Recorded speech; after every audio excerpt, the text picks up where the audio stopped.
morning, or depending when you're watching this, good afternoon, good evening, or good night. My name's Ross, and as always told, out of Osa Radio. So today, I bring you wonderful, wonderful news about how the Pokemon trading card game is absolutely crushing. Now, I hear an awful lot of people throwing around an awful lot of conspiracy theories. We've talked about some of them on videos on this channel in the past few days.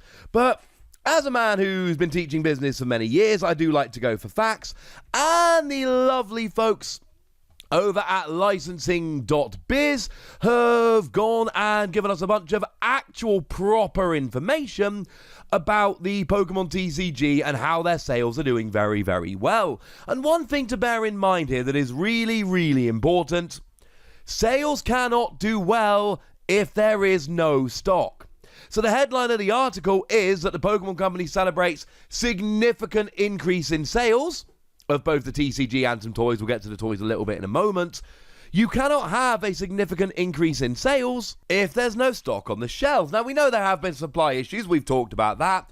But one of the things we need to remember about the Pokemon trading card game in the past year, demand has gone nutty.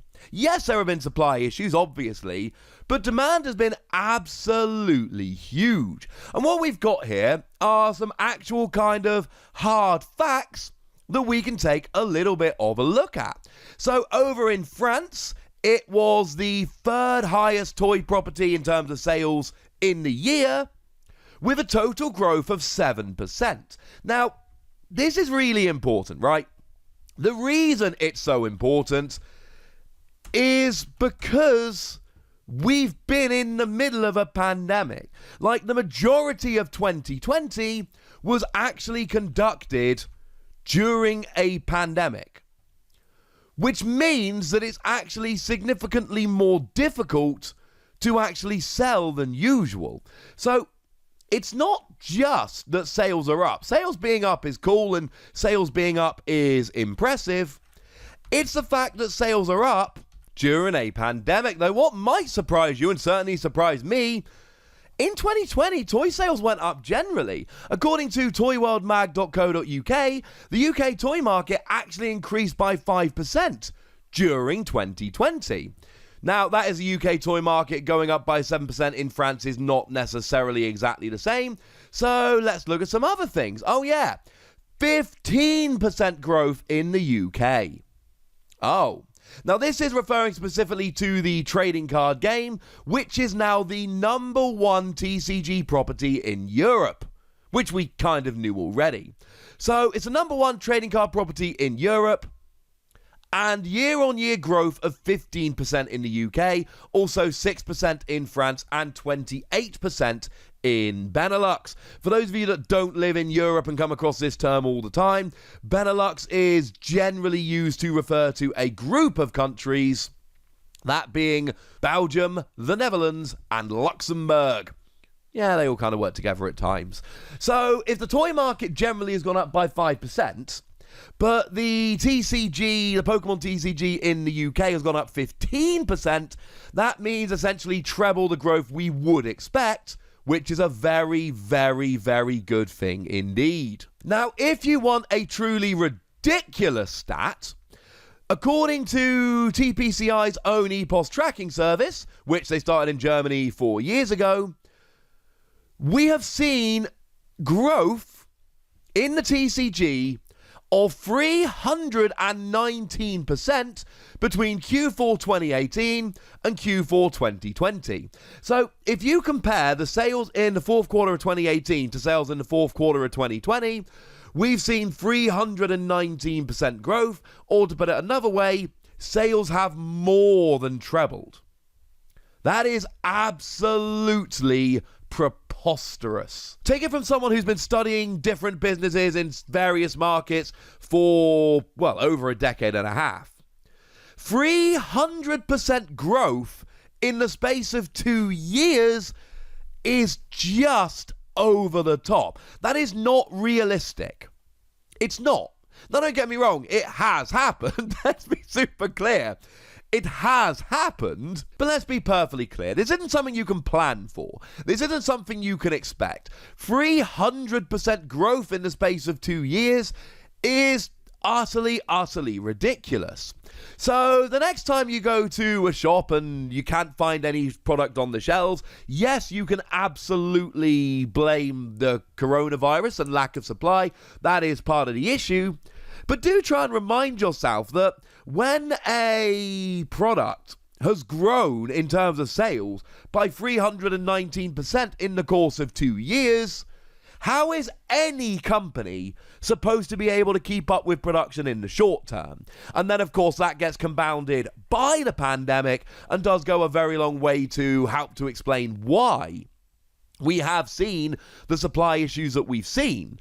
And we spoke when Pokémon did their supply thing the other day, and they came out and told us that there has been a big increase in demand. They were very clear about that. The release they put out literally says very high demand, and then they referenced a bit later on increased demand. Well, yeah, over the course of the past couple of years, it has, shall we say, gone a little bit silly. We also, and we talked about this last week, we did see Battle Academy actually launch last year. Now, Battle Academy was a fun one, and we talked about this a lot. I've done videos about it, so I'm not going to go too hard onto it now. You can go and check out those videos. I will link them in the description. But the point is that that was a really good product to bring in new players. Essentially, the hook of the product is you get 3 decks inside, 1 Charizard, 1 Pikachu, 1 Mewtwo, really focusing on the most popular Pokemon.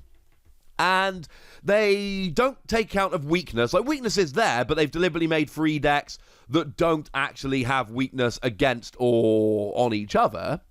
And then there is a board which is far more like a board game board than the paperboard you would get in, say, a theme deck, and it really is a product which is built to try and get people playing the game, to almost reinvent the Pokemon TCG as a board game.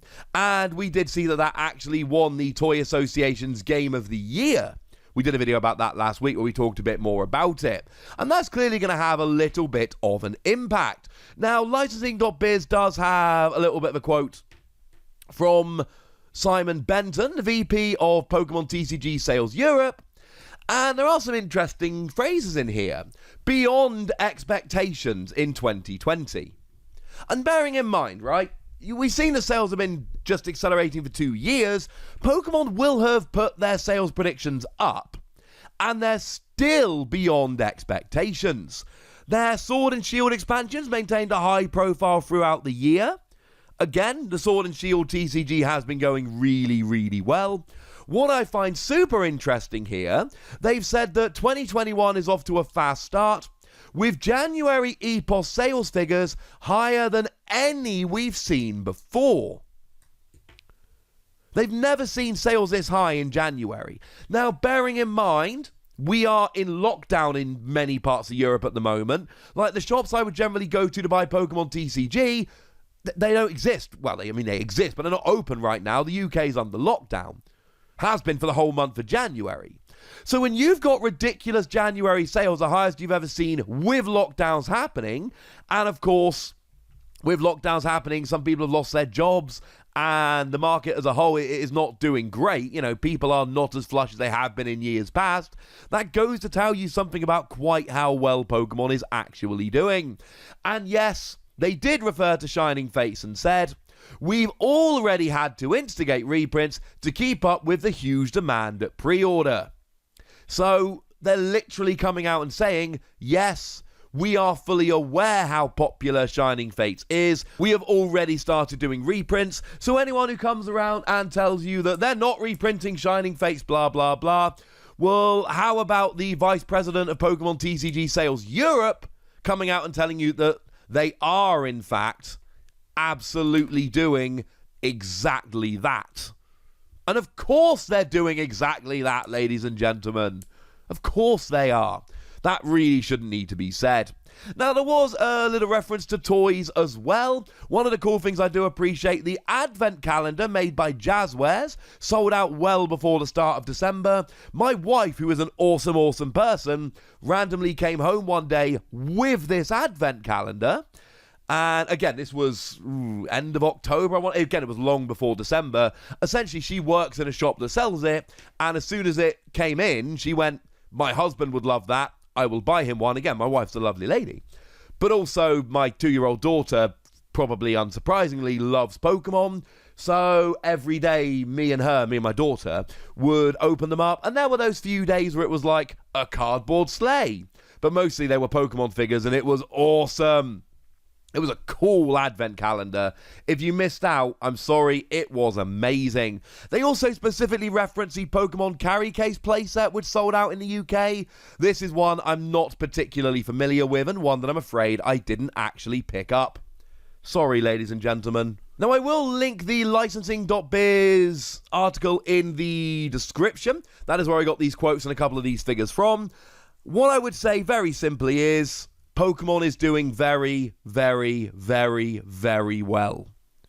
And it's not just scalpers, and it's not just low supply or any of that. The fact of the matter is that the demand for the Pokemon trading card game is absolutely proper job over the top huge right now. And that really does go a long way to explain a lot of the things we're seeing.